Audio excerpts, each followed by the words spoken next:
নমস্কাৰ এই মুহূৰ্তত আহি পৰিছে ৰাতিপুৱাৰ কেইবাটাও গুৰুত্বপূৰ্ণ খবৰ। আজি 14 আগষ্ট।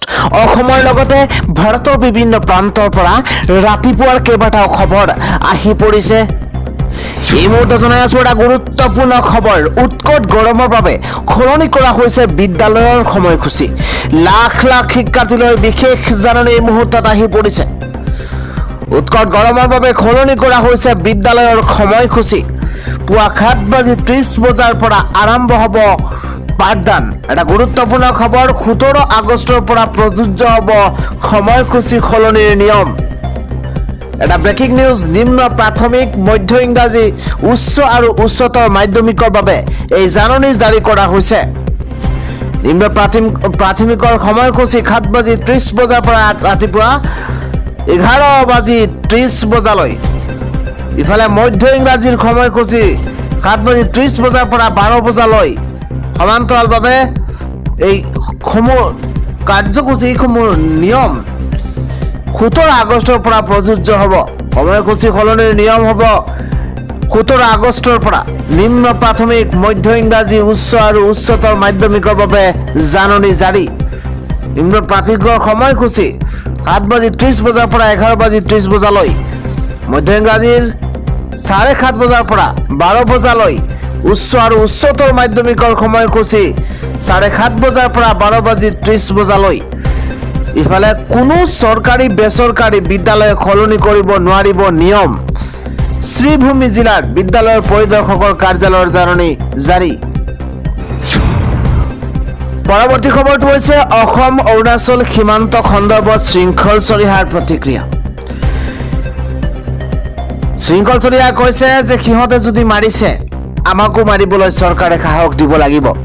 সীমান্তবাসীক অস্ত্ৰ দিয়ক হিমন্ত বিশ্বশৰ্মা চৰকাৰে। এটা ব্ৰেকিং নিউজ জনাইছো। অসম অৰুণাচল সীমান্ত সন্দৰ্ভতে শৃংখল চলিহাৰ প্ৰতিক্ৰিয়া।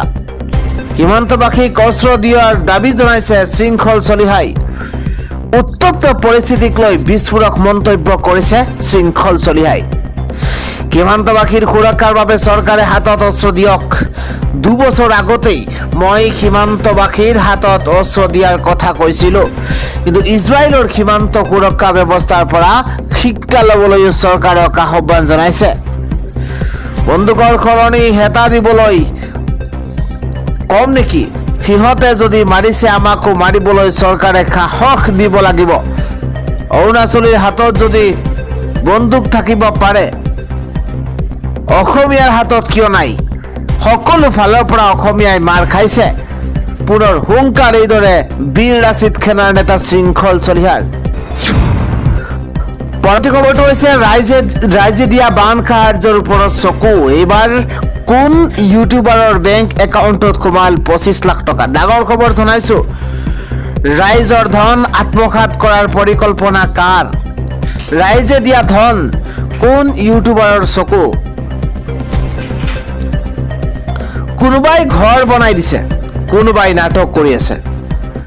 বানাক্ৰান্ত ৰাইজক সহায় কৰাৰ নামত ধন তুলি অপব্যৱহাৰ কৰা হৈছে। ইলেক্ট্ৰিক দোকানৰ পৰা কোন ইউটিউবাৰে কিনিলে মোবাইল? ক্ষমা কৰিব, ইলেক্ট্ৰিক দোকানৰ পৰা কোন ইউটিউবাৰে কিনিলে ফেনাইল? ভিডিঅ' বাৰ্তাৰে বিস্ফোৰক মন্তব্য কৰিছে কণ্ঠশিল্পী নীলোৎপল বৰাই। কোন ইউটিউবাৰৰ বেংক একাউণ্টত সোমাইছে 25 লাখ টকা? ৰাইজৰ ধন আত্মসাৎ কৰাৰ পৰিকল্পনা কাৰ? ৰাইজে দিয়া ধনত কোন ইউটিউবাৰৰ চকু পৰিছে? কোনোবাই ঘৰ বনাই দিছে, কোনোবাই নাটক কৰি আছে। বানাক্ৰান্ত ৰাইজক সহায় কৰাৰ নামত ধন তুলি অপব্যৱহাৰ কৰা হৈছে।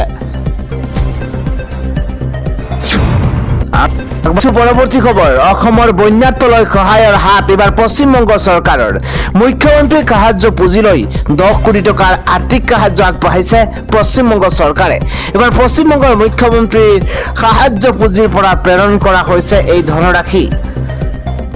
10 কোটি টকাৰ আৰ্থিক সাহায্য পশ্চিমবংগ চৰকাৰৰ। মুখ্যমন্ত্ৰীৰ সাহায্য পুঁজিলৈ এই ধন আগবঢ়োৱা হৈছে। মুখ্যমন্ত্ৰীৰ সাহায্য পুঁজিৰ পৰা প্ৰেৰণ কৰা হৈছে এই ধন। পৰৱৰ্তী খবৰ। গোৱালপাৰাৰ ৰাক্ষসিনীত চলিব সৰ্ববৃহৎ উচ্ছেদ অভিযান। সন্দেহজনক বেদখলকাৰী সাৱধান হোক। এটা বিগ ব্ৰেকিং ডাঙৰ খবৰ, গোৱালপাৰাৰ ৰাক্ষসিনীত চলিব সৰ্ববৃহৎ উচ্ছেদ অভিযান। এইবাৰ সন্দেহজনক বেদখলকাৰীৰ বিৰুদ্ধে বিজেপি চৰকাৰে ব্যৱস্থা ল'বই। ৰাক্ষসিনীৰ জংঘল দখল কৰি বেদখল কৰাসকলৰ নিস্তাৰ নাই। 2005 চনলৈকে জংঘলেৰে ভৰি থকা ঠাই এতিয়া বেদখলকাৰীৰ কবলত। অবাধ বেদখলৰ বাবেই হাতী মানুহৰ সংঘাত বাঢ়িছে গোৱালপাৰাত। বিজেপিয়ে 5 লাখ বিঘা মাটিত উচ্ছেদ চলাবই। ৰাক্ষসিনী দখল কৰি থকাসকলৰ বৰপেটা ধুবুৰীলৈ গুচি যাওক। য'ৰ পৰা আহিছে তালৈ ঘূৰি যাব লাগিব বেদখলকাৰী। কেৱল মাত্ৰ ট্ৰাইবেলৰহে বনাঞ্চলত থকাৰ অধিকাৰ আছে। গোৱালপাৰাৰ আৰু 4-5টা স্থানত চলিব বুলডোজাৰ। গোৱালপাৰা জিলাৰ অবৈধ বেদখলকাৰীৰ ডাষ্টবিন নহয়। বীৰ নৰনাৰায়ণ প্ৰতিমা বৰুৱা পাণ্ডেৰ অস্তিত্ব ৰক্ষা কৰিব লাগিব। গোৱালপাৰাৰ ৰাক্ষসিনীত চলিব সৰ্ববৃহৎ উচ্ছেদ অভিযান। সন্দেহজনক বেদখলকাৰীৰ বিৰুদ্ধে বিজেপি চৰকাৰে ব্যৱস্থা ল'বই। ৰাক্ষসিনী জংঘল দখল কৰি বেদখল কৰাসকলৰ নিস্তাৰ নাই। জনাইছো আন এটা খবৰ, দুৰ্ঘটনাৰ 10 মিনিটৰ ভিতৰতে উপস্থিত হ'ব লাগিব দুৰ্ঘটনাস্থলীত এতিয়া এম্বুলেন্স।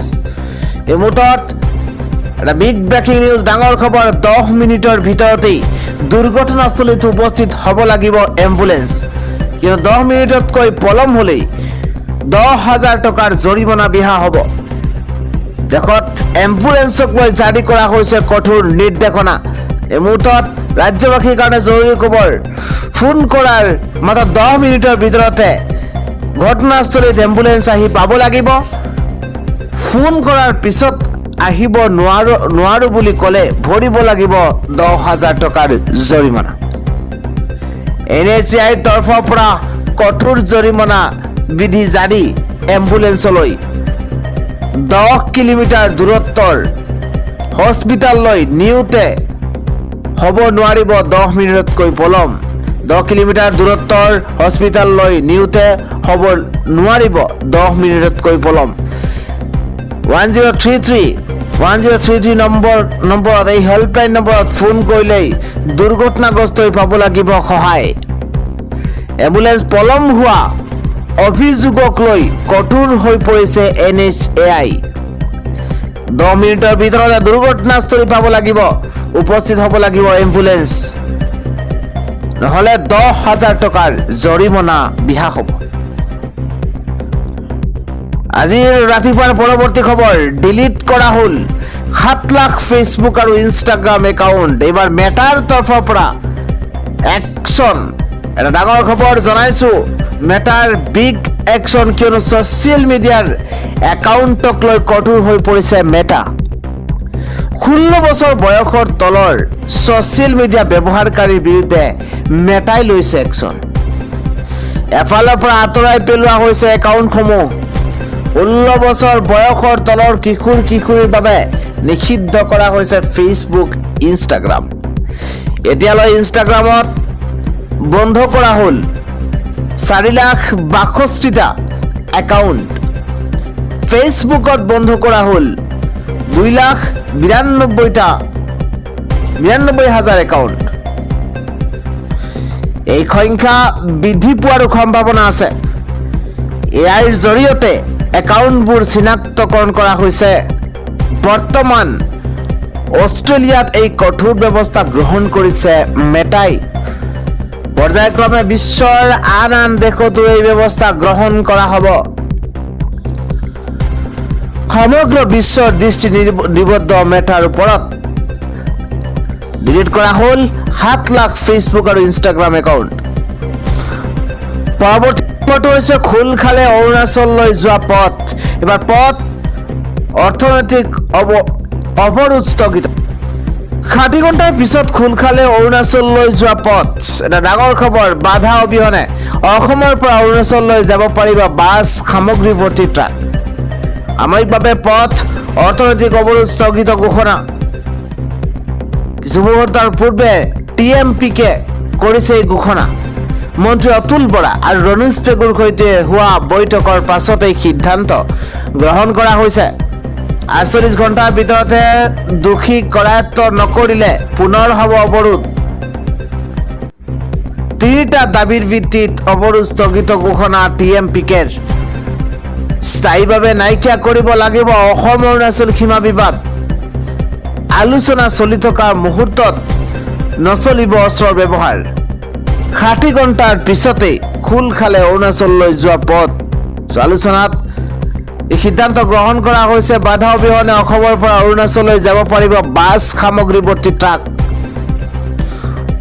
পৰৱৰ্তী খবৰ, কালিও সম্পূৰ্ণ নহল সন্দীপন গাৰ্গ আৰু অমৃতপ্ৰভা মহন্তৰ জামিনৰ শুনানি।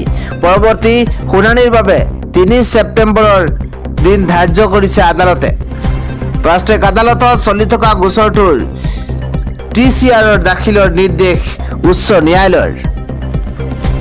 জনাই আছো আন এটা ডাঙৰ খবৰ, বদৰুদ্দিন আজমলে দিয়া 1 লাখ টকা ঘূৰাই দিছে এগৰাকী ইমৰান শ্বাহে। তেওঁ কৈছে মোক এই ধন নালাগে। এটা ব্ৰেকিং নিউজ, পদ্মশ্ৰী কথাক শিল্পী ইমৰান শ্বাহৰ মহানুভৱতা। এবাৰ বদৰুদ্দিন আজমলে দিয়া 1 লাখ টকা ঘূৰাই দিলে ইমৰান শ্বাহে। আজমলৰ ধন নললে ইমৰান শ্বাহে। বান সাহায্যৰ নামত ঘূৰাই দিলে 1 লাখ টকা। এই 1 লাখ টকাৰে বানাক্ৰান্তক সহায় কৰিব বদৰুদ্দিন আজমলক আহ্বান জনাইছে ইমৰান শ্বাহে। ইপিনে মক্কা মদিনাৰ যাত্ৰাৰ সকলো খৰচ বহন কৰিব বদৰুদ্দিন আজমলে। ইমৰান শ্বাহক মক্কালৈ যোৱাৰ বাবে অনুৰোধ জনাইছে আজমলে। ইমৰান শ্বাহৰো প্ৰতিশ্ৰুতি মক্কালৈ যাম। পঞ্জাৱৰ প্ৰাক্তন উপ মুখ্যমন্ত্ৰী তথা শিৰোমণি আকালি দলৰ মুৰব্বী সুখবীৰ সিং বাদলক আক্ৰমণ। মহাৰাষ্ট্ৰৰ নন্দেদৰ মাতা চাহাব গুৰুদ্বাৰাৰ সমীপত কালি অৰ্থাৎ বৃহস্পতিবাৰে পঞ্জাৱৰ প্ৰাক্তন উপ মুখ্যমন্ত্ৰী তথা শিৰোমণি আকালি দলৰ মুৰব্বী সুখবীৰ সিং বাদলক আক্ৰমণৰ ঘটনা সংঘটিত হয়। সূত্ৰ অনুসৰি তেওঁক চোকা অস্ত্ৰৰে আক্ৰমণ কৰা হৈছে। ততাতৈয়াকৈ তেওঁক স্থানীয় চিকিৎসালয়লৈ প্ৰেৰণ কৰা হৈছে। এই ঘটনাত এজন লোককো আটক কৰিছে ইতিমধ্যে আৰক্ষীয়ে। জানিব পৰা মতে বাদল হাতত আঘাতপ্ৰাপ্ত হৈছে। অৱশ্যে এয়া প্ৰথমবাৰৰ বাবে নহয়। ইয়াৰ পূৰ্বে 2024 চনত অমৃতসৰৰ স্বৰ্ণ মন্দিৰৰ বাহিৰত তেওঁক আক্ৰমণ কৰা হৈছিল। জনাই আছো পৰৱৰ্তী খবৰ, 10 লাখ লাগিবই, অন্যথা বন্যাত্মৰ ক্ষতিপূৰণ বিচাৰি 8 ঘণ্টীয়া অনশনত বহিব বিধায়ক অখিল গগৈ। উজনি অসমৰ ভয়ংকৰ বান পৰিস্থিতিৰ মাজতে শিৱসাগৰৰ বিধায়ক অখিল গগৈয়ে বানাক্ৰান্ত লোকসকলক সহায় কৰাৰ বাবে নতুন পদক্ষেপ গ্ৰহণ কৰিছে। বানত ক্ষতিগ্ৰস্ত পৰিয়ালসমূহৰ পুনৰ সংস্থাপনৰ বাবেও অখিল গগৈয়ে উদ্যোগ লোৱাৰ কথা ঘোষণা কৰিছে। তেওঁৰ মতে প্ৰথম পৰ্যায়ত 1000টা কেঁচা ঘৰ আৰু 100টা পকী ঘৰ নিৰ্মাণৰ লক্ষ্য নিৰ্ধাৰণ কৰা হৈছে। ইতিমধ্যে বুধবাৰে প্ৰায় 3 লাখ টকা ব্যয়েৰে নিৰ্মাণ হ'বলগীয়া প্ৰথমটো পকী ঘৰৰ আধাৰশিলা স্থাপন কৰা হয়। বান পৰিস্থিতিৰ সৈতে জড়িত বিভিন্ন বিষয়ক লৈ ৰাজ্য চৰকাৰৰ বিৰুদ্ধে সৰব হৈ থকা অখিল গগৈয়ে 15 আগষ্টত অনশনত বহাৰ কথাও ঘোষণা কৰিছে। উজনি অসমৰ বানৰ বাবে কয়লা, শিল, বালি আদি খননৰ ফলত পৰিৱেশৰ ওপৰত পৰা প্ৰভাৱো তদন্তৰ দাবী কৰিছে বিধায়কগৰাকীয়ে। তেওঁৰ অভিযোগ, অবৈধ বা অনিয়ন্ত্ৰিত খননৰ বিৰুদ্ধে কঠোৰ ব্যৱস্থা গ্ৰহণ নকৰিলে চৰাইদেউ, শিৱসাগৰ আৰু যোৰহাটৰ দৰে অঞ্চল ভৱিষ্যতে বিপদৰ সন্মুখীন হ'ব পাৰে। অখিল গগৈয়ে অভিযোগ কৰিছে যে মন্ত্ৰী সুশান্ত বৰগোহাঁই আৰু তেওঁৰ সৈতে থকা আন কেইবাজনো বিধায়ক খনন কাৰ্যৰ সৈতে জড়িত। তেওঁ এই অভিযোগ নিৰপেক্ষ তদন্ত আৰু খনন বন্ধ কৰাৰ দাবী জনাইছে। অৱশ্যে অভিযোগসমূহৰ সত্যতা নিৰ্ধাৰণৰ বাবে চৰকাৰী তদন্ত বা সংশ্লিষ্ট পক্ষৰ বক্তব্যৰ প্ৰয়োজন আছে। বানত ক্ষতিগ্ৰস্ত প্ৰতিটো পৰিয়ালক 10 লাখ টকাকৈ ক্ষতিপূৰণ দিয়াৰ দাবী উত্থাপন কৰিছে অখিলে। কেৱল মানুহৰ ক্ষতিপূৰণতে সীমাবদ্ধ নাথাকি বানত গৰু ছাগলী গাহৰি আৰু পশুধনৰ মৃত্যু হ'লেও মালিকসকলক আৰ্থিক সাহায্য প্ৰদান কৰিব লাগে বুলি তেওঁ দাবী কৰিছে। এই দাবীক কেন্দ্ৰ কৰিয়েই 15 আগষ্টৰ পুৱা 8 বজাৰ পৰা বিয়লি 4 বজালৈ শিৱসাগৰ জিলা আয়ুক্তৰ কাৰ্যালয়ৰ সন্মুখত প্ৰতিবাদী অনশন কৰাৰ কথা ঘোষণা কৰিছে। আগবাঢ়ি পৰৱৰ্তী খবৰ, যোৱা 12 বছৰত 10 লাখ কোটি টকাৰ বৃহৎ কৰ্পৰেট ঋণ বন্ধ কৰি দিছে মোদী চৰকাৰে। নৰেন্দ্ৰ মোদী চৰকাৰে এতিয়াও বিজয় মালিয়া, নীৰৱ মোদী, মেহুল চুক্সিৰ দৰে ঋণ অনাদায়কাৰীক ঘূৰাই আনিব পৰা নাই। বিগত 12টা বিত্তীয় বৰ্ষত বৃহৎ কৰ্পৰেট আৰু সেৱা খণ্ডৰ প্ৰায় 10 লাখ কোটি টকাৰ ঋণ বন্ধ কৰি দিছে বেংকে। চলিত বৰ্ষাকালীন অধিৱেশনত কেন্দ্ৰই সংসদত এই তথ্য অৱগত কৰিছে। প্ৰসংগক্ৰমে নৰেন্দ্ৰ মোদী চৰকাৰে এতিয়াও বিজয় মালিয়া, নীৰৱ মোদী, মেহুল চুক্সিৰ দৰে ঋণ অনাদায়কাৰীক ঘূৰাই আনিব পৰা নাই। ইফালে চৰকাৰে সংসদত স্বীকাৰ কৰিছে যে বেংকৰ হিচাপৰ পৰা বৃহৎ কৰ্পৰেটৰ বিপুল ঋণ মচি পেলোৱা হৈছে। কেন্দ্ৰীয় বিত্ত ৰাজ্য মন্ত্ৰী পংকজ চৌধুৰীয়ে সংসদত লিখিত উত্তৰত কয় যে 2025 বিত্তীয় বৰ্ষত বৃহৎ উদ্যোগ আৰু সেৱা কোম্পানীসমূহৰ বাকী থকা ঋণৰ পৰিমাণ আছিল 63,19,577 কোটি টকা। 2026 বিত্তীয় বৰ্ষত 69,21,734 কোটি টকালৈ বৃদ্ধি পাইছে। ভাৰতীয় ৰিজাৰ্ভ বেংকৰ তথ্যৰ ভিত্তিত কেন্দ্ৰীয় মন্ত্ৰীগৰাকীয়ে এই কথা প্ৰকাশ কৰিছে।